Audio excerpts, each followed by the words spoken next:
நான் நம்முடைய கட்சி தலைவர்கள் நயினார் அண்ணா அவர்களுக்கு நான் வேண்டுகோள் விடுத்திருக்கின்றேன். இந்த நேரத்தில் கொஞ்சம் என் தந்தையாரனுடைய உடல்நிலை அவரை பார்த்துக்கணும்.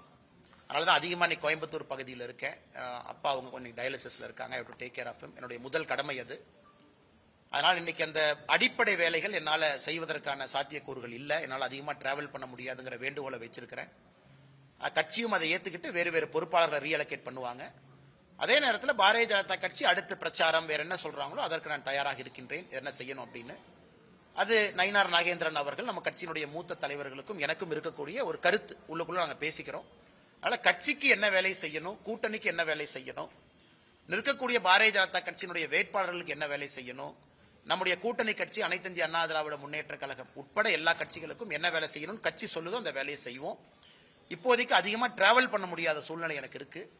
அதனால அதையும் கட்சி புரிஞ்சுக்கிட்டாங்க. சம்பந்தப்பட்ட நேரத்தில் என்ன வேலை, தேர்தல் நிற்பதா இல்லையா, இதெல்லாம் செய்யணுமான்னு கட்சி சொல்லட்டுங்கன்னா அதுக்கப்புறம் நான் பேசுறேன்.